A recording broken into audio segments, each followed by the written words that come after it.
Stephenville residents had a special guest in town today. Average Joe the Painter Schreiner, a candidate in the 2012 presidential election, is visiting. He stopped by the Empire-Tribune this morning to speak with me, and here is what he and his wife Liz had to say.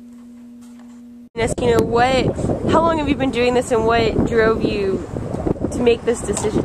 Yeah, Aaron, we've been doing it for 10 years. I've run in 4 successive election cycles. We have traveled 85,000 miles through the country campaigning over the last 10 years.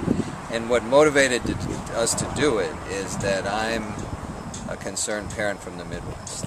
And we think right now, in between global warming and that scary doomsday scenario and all these ongoing wars and the violence in the inner cities and abortion, we just think it's not a really sane environment to be raising children.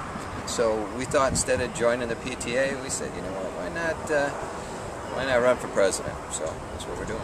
Okay. All right. And how does your family afford to do this? I think that's probably a question that people ask a lot, or that are curious about. We get donations just like the other candidates. We don't get as many donations as the other candidates, but we file with the FEC every 3 months, and we always seem to have enough, Aaron, to get to the next place to do the next thing. Okay, cool. Which we actually think, I need to add an addendum to that, we think the big business and the special interest attachment by politicians right now is part of what's skewing the whole election process. And so, wouldn't it be refreshing to have a family in D.C. from Cleveland who said, gee, why don't we just do stuff based on what our conscience tells us, as opposed to what big business tells us or special interest tells us. Okay. So the next election is obviously 2012, and what is your campaign, and what do you tell people when they come and talk to you and you ask for their vote? Yeah. Well, what we say, and the reason we started early is because those other guys have Learjets, Aaron, and to get around, and for us, we got an old camper, so it takes us a while longer to get around. What we say to people is that we're just your average family from Cleveland, and that we think there needs to be more voices out there, and we represent one of those voices. And what we stand for, Aaron, is good old-fashioned common sense. And so what we look at is, right now we've had 20 years of Yale and Harvard and D.C., and we got a $12 trillion debt. Again, we have global warming, we have violence in the inner cities, we have all these problems in this country. And so, does that indicate that maybe coming out of Yale and Harvard doesn't give you the kind of education you need in order to change those problems? And so we think maybe a good dose of common sense in D.C., that old-fashioned common sense, might be what's needed to change things. Okay, and now tell us about your Deep in the Heart of Texas tour. We're doing a Deep in the Heart of Texas tour. I joke about we pride ourselves in originality with these names, but we came in Orange, Texas. We went down to Houston. We were looking at Hispanic immigration issues in the heart of Houston. We've come up through such small towns as Calvert and Hearn, and part of our story has been the back road to the White House. And so we go to a lot of places the other candidates don't go. We're here today in Stevensville to attend a pro-life rally tonight. We're very strong when it comes to pro-life issues. And so from place to place, we do all the same things the other candidates do, whether it's giving talks, or it's doing newspaper interviews, or it's passing out stuff to people on the streets and just talking one-on-one people. That's how the whole platform was developed, by just talking to people on street corners of America. We had these wonderful ideas, but nobody ever took the time to listen. And so this is a listening tour. Okay, one of the things, Aaron, that we think, I talk about common sense solutions, and I've talked about it sort of as a construct kind of thing. What I think is that, for instance, with the national debt, we have a $12 trillion national debt right now. $12 trillion. That means that every man, woman, and child in America right now owes $40,000. I don't know about you, but I don't know where I'm going to get the $40,000 to pay for that. But what we think, common sense-wise, is that there should be somebody in D.C. with a calculator that works.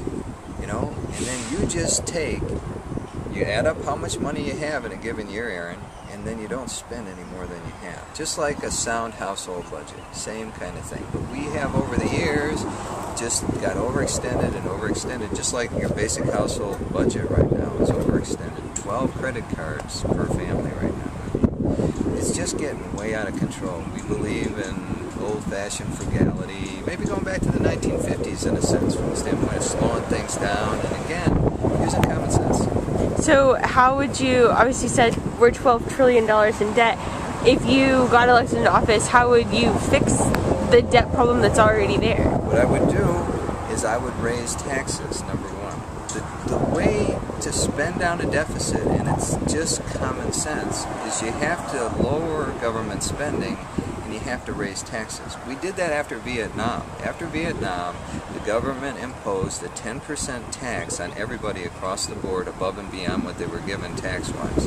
In a very short period of time, the debt that was accrued from Vietnam went away and we were again in a surplus. So there needs to be a politician at some point, Aaron, who comes forward and tells America hard messages that, because I don't want my kids inheriting it. It's not theirs. It's not theirs. What kind of first lady? Okay.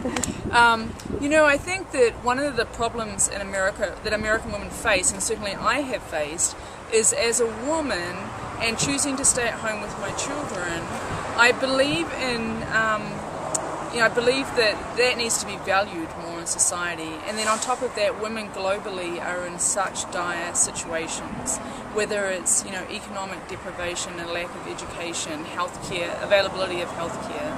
And I think that we have an opportunity in our country to have a First Lady who can be a champion for the cause of women globally. And that's what I would do. Just as a wife, what is your role in all of this? Well, I'm a wife and I'm a mother. We homeschool our children on the road. We fondly refer to it as motor homeschooling. And then, like any small business operation that a husband and wife might run, you end up doing everything. I keep the books, I do the map reading, I keep records of people we meet, that kind of thing. So. And how do you feel about this whole situation? Obviously, you've been supportive of them, or you wouldn't be out here with them. Right. So, Right. What is your whole view of what else? Well, even though I'm from New Zealand, our children are American and they're growing up in America, and then America influences the world, and I'm very concerned about the future for our children. I'm concerned about the amount of debt they're going to inherit as a result of us continuing to spend and spend and spend. I'm concerned about the increasing violence in the environment in which they're growing up in. So I wholeheartedly support Joe running for president. On top of that, I think that we do need a man in DC that believes in common sense solutions and believes in putting power back at the local level. If we continue to put the power into federal government, I think that we're in trouble.